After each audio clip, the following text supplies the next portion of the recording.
गरम करें, तुरंत गर्म किया।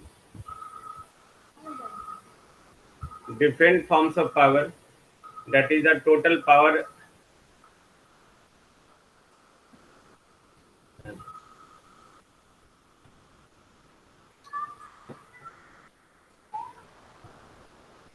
हम लोग यहाँ पे डिफरेंट फॉर्म्स ऑफ पावर में जो है, फर्स्ट जो टर्म है हमारा, दैट इज द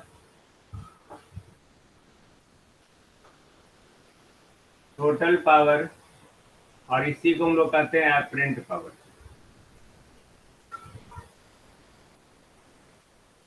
जिसको हम लोग एस से डिनोट करते हैं।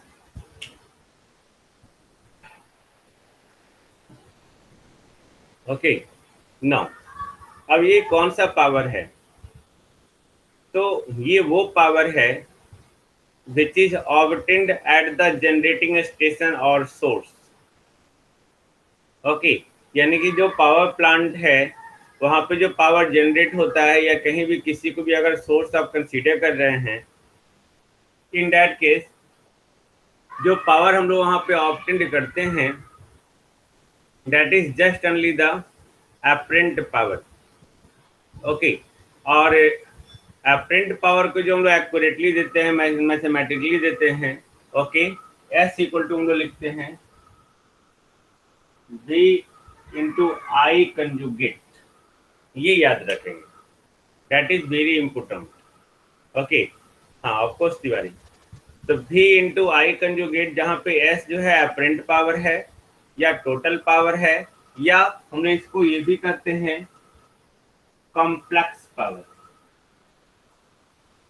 Got it? This is very important.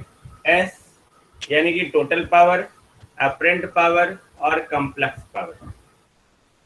तो अगर हम यहाँ पे बात करें, ओके, कि भी हमारा यहाँ पे क्या है, तो भी हमारा यहाँ पे जो है वो है सोर्स वोल्टेज। ओके, वो सोर्स वोल्टेज है। ओके, और आई कंजुगेट क्या है? आई कंजुगेट को जो हम लोग बोलते हैं, that is the complex conjugate of the current drawn from it. जो भी आपका सोर्स है, सपोज ये सोर्स है हमारा, है ना, ये सोर्स है भी, इससे जो करंट हम लोग ड्रॉ कर रहे हैं उस करंट का कॉम्प्लेक्स कंजुगेट है, that is the I conjugate. Conjugate के बारे में थोड़ा सा हिंट दे दूं मैं, कि अगर जेड आप जानते हैं ए प्लस जे बी होता है, तो जेड कंजुगेट मतलब क्या हो गया कि जो उसका इमेजिनरी पार्ट है, उसका इमेजिनरी पार्ट का साइन क्या हो जाएगा? चेंज हो जाएगा। Got it? I think no problem, all of you agree with me? नहीं? ओके, तो यहाँ पे a माइनस जे बी हम लोग लिख सकते हैं, यही आपका कंजुगेट है। यहाँ पे आई कुछ भी हो जाए, जैसे अपने आई अभी लिख रहा था, है ना, हम लोग लिख रहे थे I, okay, I equal to I R plus I L plus I C, ये सारा जो फेजर क्वांटिटी में। ओके, तो उसका जो भी आपका अगर कॉम्प्लेक्स फॉर्म में लिखेंगे तो उसका कंजुगेट होगा a माइनस जे बी। हाँ सही है। ओके, अब ये आपको फार्मूला याद रखना है, that is commit to memory CPU. Okay, that is a star mark, that is very important। now जब ये S equal to V into I conjugate है, जहाँ पे V सोर्स वोल्टेज है, I complex conjugate of the current है drawn from it, तो इसका unit क्या होगा? एनीबॉडी टेल मी?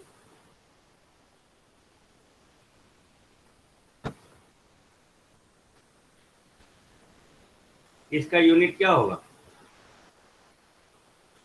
Volt ampere, very good. Unit हो गया आपका वोल्ट एम्पियर, और किलो वोल्ट एम्पियर में मेजर कर सकते हैं, मेगा वोल्ट एम्पियर में मेजर कर सकते हैं।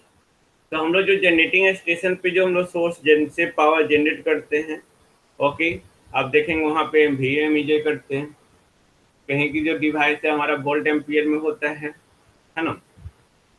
तो यही एपरेंट पावर हुआ। Apparent power I think no problem. No, apparent power का जो है दो कंपोनेंट होता है। ओके, दो कंपोनेंट।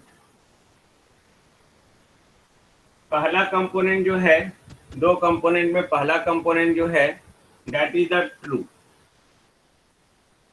और रियल और एक्टिव पावर, जिसको P से डिनोट करते हैं। ओके, ट्रू, एक्टिव और रियल। और वही हमारा दूसरा जो है ट्रू। ओके, ट्रू का उल्टा वर्चुअल, रियल मतलब imaginary, of course real part imaginary part हम लोग बात करते हैं, और एक्टिव का reactive, that is Q. Okay, ये हो गया आपका रियल पावर और रिएक्टिव पावर, है ना। नाउ अब हम लोग तीन केस कंसीडर करते हैं, ध्यान से देखिए, ये इसी से कोरिलेटेड है हमारा। ओके, हम लोग तीन केस कंसीडर कर रहे हैं। पहला केस क्या है,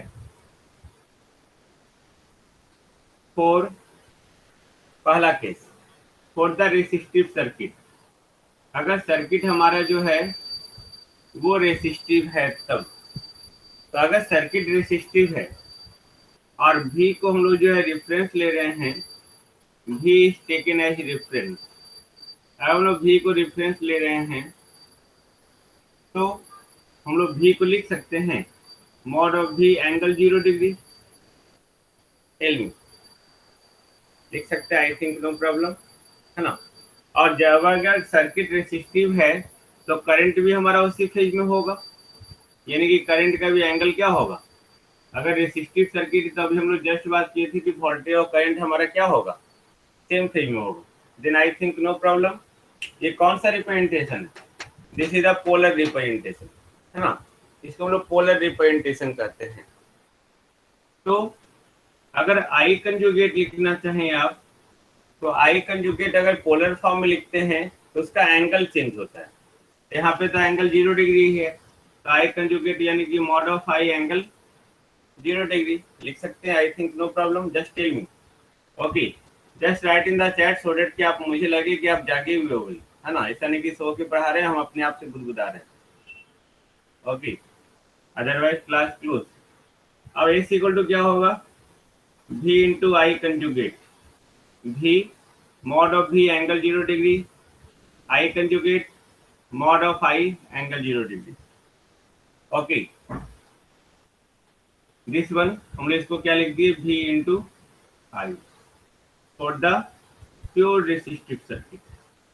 got it, pure resistive circuit. यहाँ पे आप इसको एंगल के साथ अगर लिखते हैं तो हम लोग जब दो वेक्टर को मल्टीप्लाई करते हैं, आपको याद होना चाहिए, अगर Z1 है R1 एंगल θ1, Z2 है R2 angle θ2, then Z1 Z2 क्या होगा, R1 R2 मैग्नीट्यूड मल्टीप्लाई होगा और ये एंगल क्या हो जाएगा, एडिटिव हो जाएगा। तो ये अगर आप डिवाइड करेंगे, ये आपको पावर सिस्टम या इलेक्ट्रिकल इंजीनियरिंग में बहुत काम देगा। Okay, this is very important. Okay, now ये हो गया हमारा जब रेसिस्टिव सर्किट है तब। यहाँ पे तो 0 एंगल ही है, यानी कि जब रेसिस्टिव सर्किट हो तो सिंपल वोल्टेज और करंट को मल्टीप्लाई कर दिए, that is the total power. Got it, I think no problem, just tell me. तो यहाँ पे सिर्फ रियल क्वांटिटी आ रहा है, ध्यान से देखिएगा, है ना। ये सिर्फ रियल क्वांटिटी आ रहा है, तो ये जो टोटल का टोटल पावर एक्चुअली होता है वो आपका सारा एक्टिव पावर ही होता है। ये रियल यार ना, एंगल 0 डिग्री, इसको अगर आप लिखना चाहें mod of V I cos 0 plus J sine 0 लिख सकते हैं हम लोग। एनीबॉडी टेल मी, लिख सकते हैं, जहाँ पे साइन 0 का वैल्यू 0, कॉस 0 का वैल्यू 1, तो ये तो हमारा मेनली रियल पार्टी है। और V I cos theta, okay, यहाँ पे थीटा 0 डिग्री है, तो ये एक्चुअली क्या है, active power. Got it. Now अब अगर हम लोग जो है इंडक्टिव सर्किट बात करें, है ना, अब हम लोग इंडक्टिव सर्किट बात करें, इंडक्टिव, तो इंडक्टिव सर्किट में आप बताओ, वोल्टेज को रेफरेंस ले लिए तो करंट हमारा क्या हो रहा है, लैग करेगा या लीड करेगा, करंट हमारा क्या होगा, लैग करेगा। और करंट अगर लैग करता है, just write in the chat everybody, okay. अगर करंट हमारा लैग करता है तो लैग करता है यानी कि लैग मतलब व्हाट, क्लॉकवाइज। और क्लॉकवाइज में हम लोग एंगल क्या लेते हैं, नेगेटिव या पॉजिटिव, नेगेटिव, वेरी गुड, है ना। यहाँ पे हम लोग क्या लिख सकते हैं इसको, -5। I think no problem, just tell me, okay. अब अगर इसका आई कंजुगेट लेंगे तो इसका एंगल क्या हो जाएगा, +5। अब हम लोग अगर इन दोनों को मल्टीप्लाई करें तो ये 5, तो ये क्या हो जाएगा 5।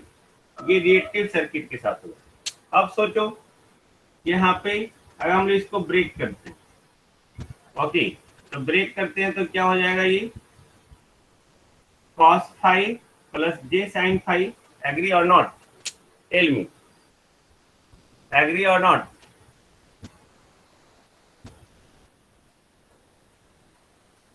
Agree, okay. इसको अगर हम लोग ब्रेक करेंगे, s = v, अब लिख देते हैं directly v × I cos5 + j v × I sin5, हम लोग लिख सकते हैं इसको ऐसे, tell me, okay.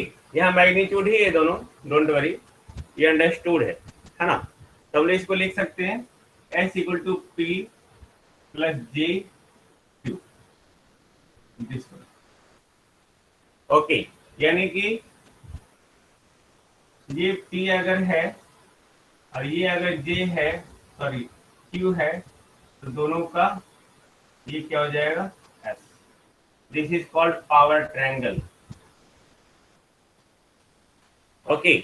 Power triangle इसी को कहते हैं हम लोग। यहाँ पे देखो इस p का वैल्यू क्या है, यहाँ से यहाँ तक vi cos5, इसका vi sin5, और ये v × I। देखो vi का एक कंपोनेंट vi cos5, vi का दूसरा कंपोनेंट vi sin5, हम लोग लिख सकते हैं, टेल मी। यहाँ पे ये जो p है हमारा equal to p actually, okay, ये कौन सा पावर है, एक्टिव पावर। ये p = vi sin5, ये कौन सा पावर है, reactive power. Got it, I think no problem, just tell me, okay. तो ये कौन सा सर्किट था, ये इंडक्टिव सर्किट था, है ना। इंडक्टिव सर्किट यानी कि कैसा सर्किट, लैगिंग सर्किट, यहाँ पे लैग हो रहा है, लैग, ओके। तो हम लोग बोल सकते हैं फॉर द इंडक्टिव, ओके, और लैगिंग सर्किट जो है s = p + jq, got it, this is the power triangle. अब हम लोग केस थर्ड अगर ले, सपोज केस थर्ड ले अगर हम लोग, then capacitive circuit, okay, capacitive circuit, then capacitive circuit में हम लोग भी क्या किए, रेफरेंस ले ली। कैपेसिटिव सर्किट यानी कि कैसा सर्किट, लीडिंग या लैगिंग,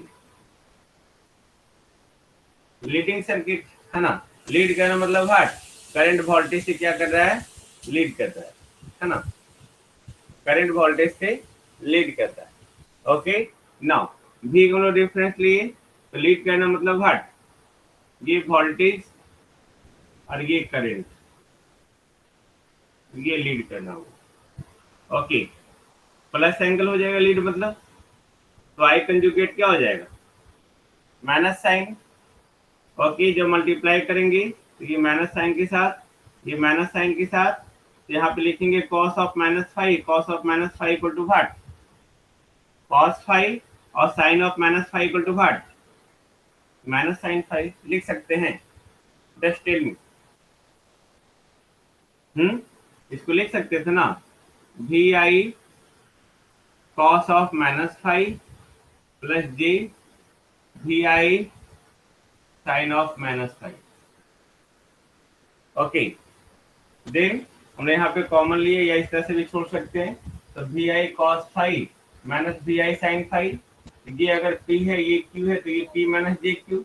ओके, यानी कि हम यहाँ पे सर्किट का बात करें सिंपल, ये कैसा सर्किट था हमारा, कैपेसिटिव सर्किट या लीडिंग सर्किट।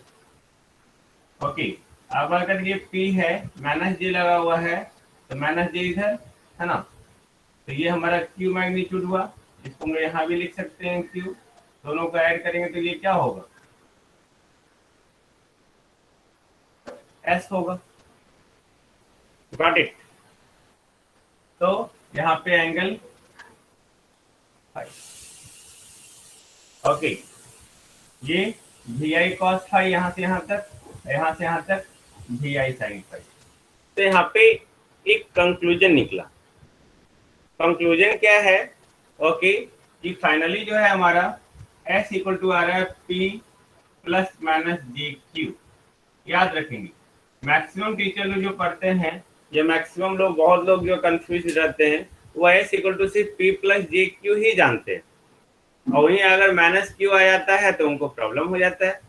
ओके, तो यहाँ पे S equal to P plus minus J Q है, जहाँ पे प्लस साइन किसके लिए, लैगिंग या leading, tell me, plus sine किसके लिए, लैग या lead, lag. Okay, plus sine किसके लिए, इंडक्टिव या capacitive, tell me, inductive, very good. उसी तरह माइनस साइन हमारा लीडिंग के लिए या कैपेसिटिव सर्किट के लिए। इससे एक चीज और क्लियर होता है ना, यहाँ पे रेसिस्टिव सर्किट के लिए सिर्फ हमारा S इक्वल टू P आया था। Okay, S equal to P आया था, यानी कि वहां पे रिएक्टिव पावर क्या है, 0 है ना। Then this is the different forms of power. अब अगर हम लोग पावर ट्रायंगल का बात करें, ओके, कंक्लूजन निकाल के अगर हम लोग पावर ट्रायंगल का बात करें, तो फ्रॉम द जो भी हम लोग डिस्कशन किए हैं, okay, from the previous discussion, हम लोग पावर ट्रायंगल को बोल सकते हैं कि टोटल पावर या अपरेंट पावर जो होता है, that is just only the phasor sum of active power and reactive power. Any doubt please? Okay, if you have any doubt then please tell me. Okay, power triangle यानी कि total power या apparent power जो है, that is just only the phasor sum of active power and reactive power. यानी कि हम लोग बोल सकते हैं कंप्लीटली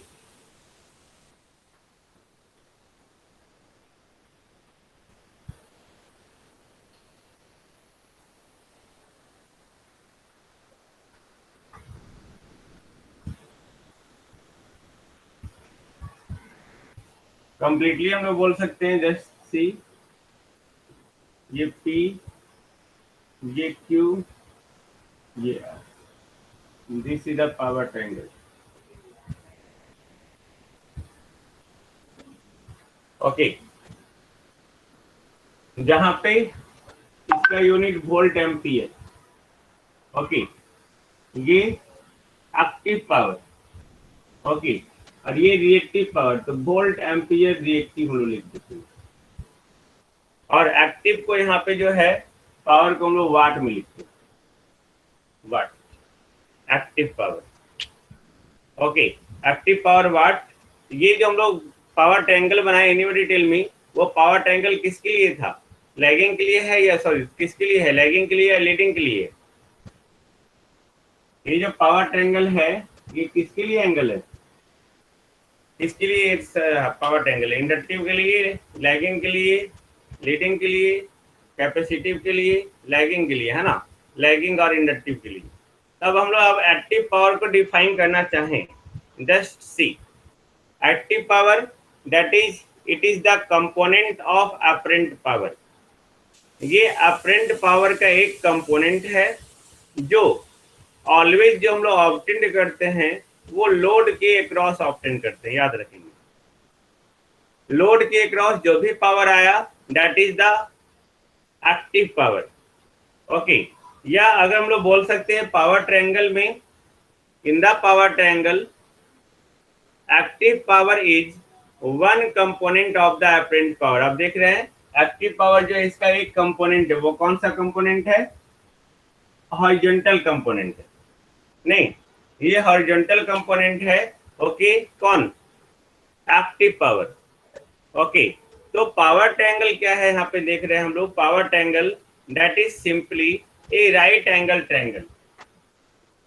राइट एंगल ट्रायंगल है ना, दिख रहा है, ये एक राइट एंगल ट्रायंगल है जिसमें हॉरिजॉन्टल कंपोनेंट जो है, ये हॉरिजॉन्टल कंपोनेंट ऑफ द आपका अपरेंट पावर जो है, या हम लोग बोल सकते हैं base of the right angle triangle जो है, बेस, ये बेस है हमारा, base of the right angle triangle जो है that is called active power.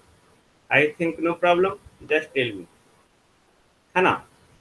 Okay, तो हम लोग यहाँ पे जो है इसको यूजुअली जो रिप्रेजेंट करते हैं पी के द्वारा रिप्रेजेंट करते हैं। ओके, और इसको जो मेजर करते हैं वाट में या किलोवाट में या मेगावाट।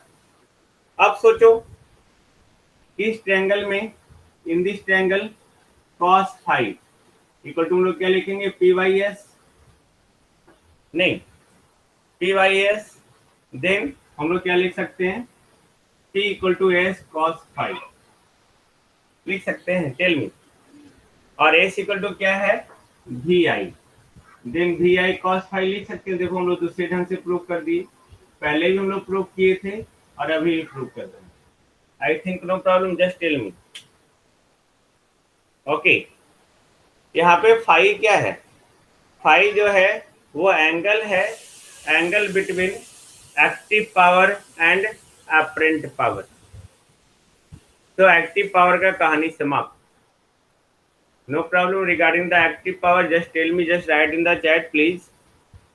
ओके, नाउ अब हम लोग रिएक्टिव पावर अगर बात करें तो जिस तरह से हम लोग अपरेंट पावर का जो एक कंपोनेंट हम लोग देख रहे थे एक्टिव पावर है, उसी तरह से रिएक्टिव पावर जो है अपरेंट पावर का एक कंपोनेंट है। अब ये रिएक्टिव पावर एक्चुअली इसका फिजिकल सिग्निफिकेंस क्या है, ओके, देन इसका फिजिकल सिग्निफिकेंस जो है हम लोग बोलते हैं which is used to transmit the active power from one point to another point. Okay, एक पॉइंट से अनदर पॉइंट में, ओके ओके, एक पॉइंट से दूसरे पॉइंट में अगर कोई भी सर्किट में एक्टिव पावर को ट्रांसमिट करना हो, ध्यान से सुनेंगे मेरी बात। ओके, एक्टिव पावर को अगर ट्रांसमिट करना हो एक सर्किट, यहाँ से ले जाने तो फिर एक्टिव पावर हम लोग कोई भी सर्किट में अगर एक पॉइंट से दूसरे पॉइंट में अगर एक्टिव पावर को ट्रांसमिट करना हो, तब हम लोग जिस पावर को, अपरेंट पावर के जिस कंपोनेंट का यूटिलाइज कर रहे हैं, okay, that is called reactive power. यानी कि इससे एक चीज क्लियर होता है कि मैंने क्या बोला कि कहीं भी जनरेटिंग पॉइंट पे जो है, ओके, वो जनरेट होता है total power, that is the apparent power. लेकिन एक्टिव पावर हम लोग लोड के क्रॉस पाते हैं, जो मैंने ऑलरेडी बताया आपको, लोड के क्रॉस पाते हैं, तो लोड के क्रॉस जो भी पावर हम लोग पा रहे हैं तो एक्टिव पावर, तो रिएक्टिव पावर कहाँ गया, तो रिएक्टिव पावर को जो बेसिकली यूज करते हैं that is used to transmit the active power from one point to another point in any circuit, कोई भी सर्किट हो। यानी कि एक्टिव पावर के फ्लो करने से पहले उस एक्टिव पावर का जो पाथ बनाता है वो कौन बना रहा है, रिएक्टिव पावर। यानी कि हम लोग बोल सकते हैं reactive power makes the path for the flow of what, for the flow of, tell me, for the flow of active power. Okay, यानी कि एक्टिव पावर को फ्लो करने के लिए रिएक्टिव पावर क्या करता है, पाथ बनाता है। Okay, now this is very important, इसको समझना होगा आप लोग को, है ना। नाउ ये रिएक्टिव पावर जो है पावर ट्रायंगल में आप अगर देखेंगे then it is the vertical component of the total power या apparent power in the power triangle. Okay, जिसको हम लोग रिप्रेजेंट कर रहे हैं Q से, और इसका यूनिट जो है वोल्ट एम्पियर रिएक्टिव है, वोल्ट एम्पियर रिएक्टिव, या इसका यूनिट हम लोग और ज्यादा अगर हम लोग देते हैं तो kVAR या MVAR, दिस होता है। Okay, then this is the Q। Now अगर हम इस ट्रायंगल में देखना चाहें तो sine five equal to P Y H, तो ये हमारा क्या है, Q परपेंडिकुलर और S, यानी कि Q equal to S sine five, S equal to V I, then V I sine five. Got it. vi sin phi. I think no problem. Just tell me